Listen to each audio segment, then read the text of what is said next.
What's going on, guys, and welcome back to the channel. Last week I finished my first year of college, and while that was cool, it meant it was time to come home for the summer. Being in Utah and living in California, that puts a 10-hour drive ahead of me, and if any of you have done that drive, it is just absolutely brutal. But on the way, I passed a very familiar destination that tends to be a bit of a sore thumb in the roller coaster community, and that was none other than the half-abandoned Desperado. Now, I've already done a video on Desperado and its history featuring Airtime Thrills, and no shade at all to that thing, but this thing got me thinking about its sibling across the world in the UK, and I wanted to do a video on it.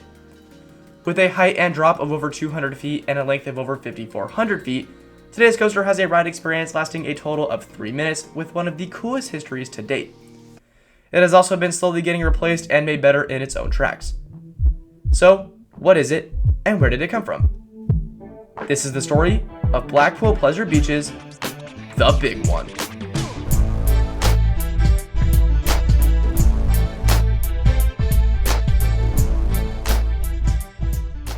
Before we start talking about the ride experience itself, we should first take a look back at the Big One's construction process and early design phase, which began back in 1992 with roller coaster manufacturer Aerodynamics.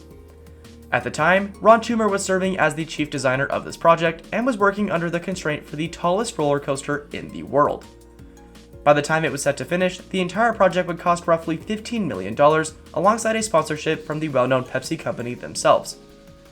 This didn't take long though, and by May 28, 1994, the Pepsi Max Big One officially debuted as the tallest roller coaster in the world, with the added bonus of being the steepest roller coaster in the world. At a height of exactly 213 feet, the ride surpassed the former holder by just a few feet, but would only hold this record for a few years.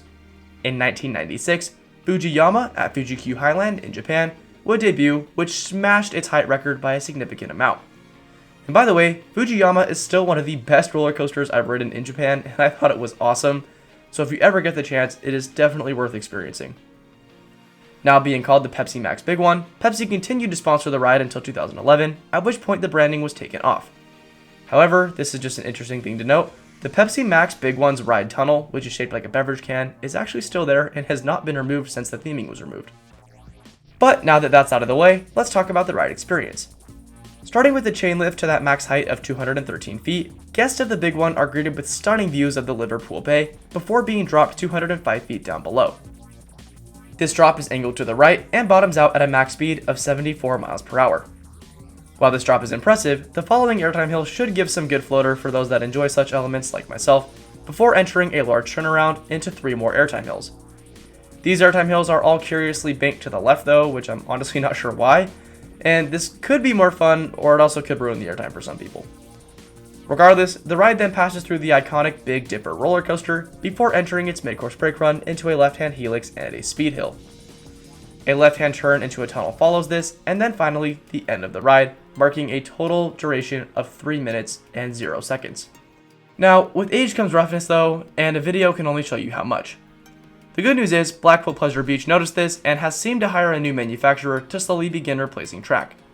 Known as Tazakur, and I'm sorry if I pronounced that wrong, this new company has officially retracked parts of the Big One across 3 recently closed seasons, including the lift hill, the ride's final 250 feet of track, and the 500 feet of track spanning from the entry into the Big Dipper up to the mid-course brake run.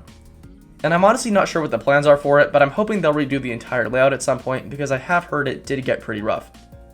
Regardless, overall, the ride continues to operate as an icon both at its park and in the community, and I think we're super lucky to have it around. As of now, out of the 4 Aero hypercoasters, Titan Max has been demolished and Desperado remains abandoned, leaving this and Magnum XL 200 as the final ones in operation.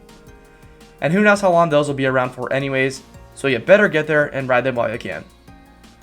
With that said though, we have now reached the end of the video, so as always, it's been a major pleasure creating new content for all of you, and if you feel like it, please feel free to like and subscribe if you enjoyed today's content. It really does help me a lot, so I'd appreciate that.